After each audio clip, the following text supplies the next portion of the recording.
Goeiedag graad 7, dis juffrou Tanya. Ons les gaan vandag oor idiomatiese uitdrukkings. Goed, wat is idiome?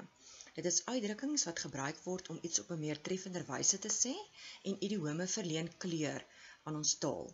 So in plaas van om te sê, "Sjoeg, maar dit het vandag hard gereën," kan jy sê dit het katte en honde gereën. Of as 'n persoon oor nonsens kla en neul, kan jy sê hy karm soos 'n kat oor 'n darm. Goed, nou waar kom idiome vandaan? Meeste idiome het gewoonlik 'n dieper betekenis wat uit tradisies, geskiedenis en leefwyses van 'n volk gegroei het en oorgedra word van generasie na generasie. Afrikaanse idiome is nie almal uniek nie en baie van ons idiome is maar ook uit ander volke geleen en dan vertaal.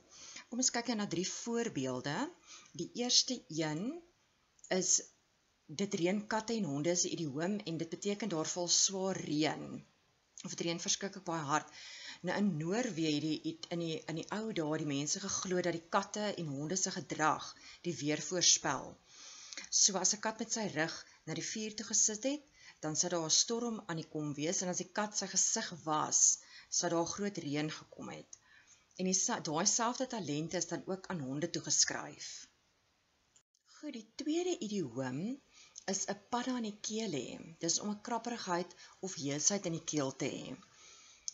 Dit het weer in Engeland ontstaan in die middeleeue. Het die mense gedink as jy stilstaande water drink, gaan jy padda eiers daarmee saam insluk. En die eiers sou dan in jou maag uitbroei en dan 'n ontsnaproete boontoe deur jou keel vind. En dit was dan wat die krapperigheid of die heesheid veroorsaak het as jy praat. En om dit nou gesond te maak, het hulle geglo dat as jy nou 'n padda in iemand se mond plaas, met sy kop nou eers in jou mond insit, en die padda haal asem, dan sou dit nou die siekte uittrek. So dit is waar die idioom 'n padda in die keel hê vandaan kom. Goed, dan die derde en die laaste idioom waarna ons gaan kyk, is 'n haar op jou tande hê. Dit beteken om deursettingsvermoë en durf te hê. So ons het almal nou in hierdie tyd het ons met ons haar op ons tande hê. Nou dit het ontstaan in Switserland. Hulle was die eerste mense wat bekend was vir huursoldate. Nou huursoldaat is iemand wat veg in 'n leer, maar hulle dit gaan nie vir hulle oor die loyaliteit teenoor hulle land nie. Hulle sal vir enige land gaan veg en dit gaan vir hulle oor die geld. So as die geld reg is, dan kom veg hulle vir jou of vir jou land. Die Switsers was krangige krygers en hulle was wêreldwyd gevrees gewees. En om hierdie beeld nou verder te bevorder en om die vyand nou banger te maak, het hulle nou sulke woeste snorre gegroei. En dan wat het hulle lippe en tande, kon jy nie eintlik sien nie. So groot het hulle of so lank het hulle snorre gegroei. En dit het die vyand laat besluit dat iemand wat haar op sy tande het, nie vir die duiwel sou stuit nie. So dit het vir hulle gelyk of hierdie huursoldate haar op hulle tande het. Goed, kom ons speel 'n bietjie 'n speletjie. Op die volgende bladsy gaan 6 idiome wees. Jy moet kyk of jy hulle kan uitken. Kry 'n pen en papier en daar's 6 van hulle en dan kyk jy of jy weet wat se idioom dit is en sy betekenis. Goed, hier is die 6 idiome dan. Een is 'n wolf en 'n jakkals wat in die kerk is. By die tweede een is dit osse wat by die kraal staan. Die derde een is 'n aapie wat by 'n man se hemp uithang. Die vierde een is 'n motor met 2 perde aan vasgemaak. Die 5de een is 'n draakie en 'n soldaat wat met 'n swaard staan.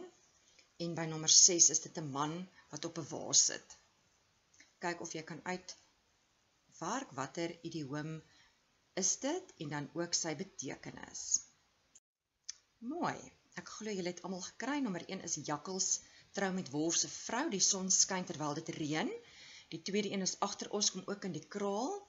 Sy betekenis alles 'n mens, hoe stadig kom mens ook maar waar jy wil wees. Die derde een is die aap uit die moula, dis om 'n geheim te verklap.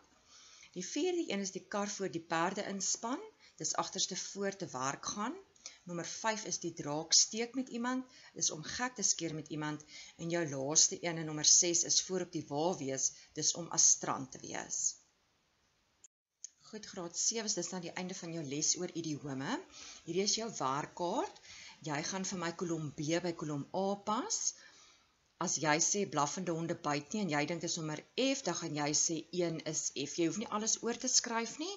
Jy gaan slegs op jou papier skryf 1 en dan jou keuse van letter wat jy ook al dink is dit G of H of wat jy dink die antwoord is. Julle moet 'n lekker dag hê en julle moet hard werk en ons sien julle donderdag weer.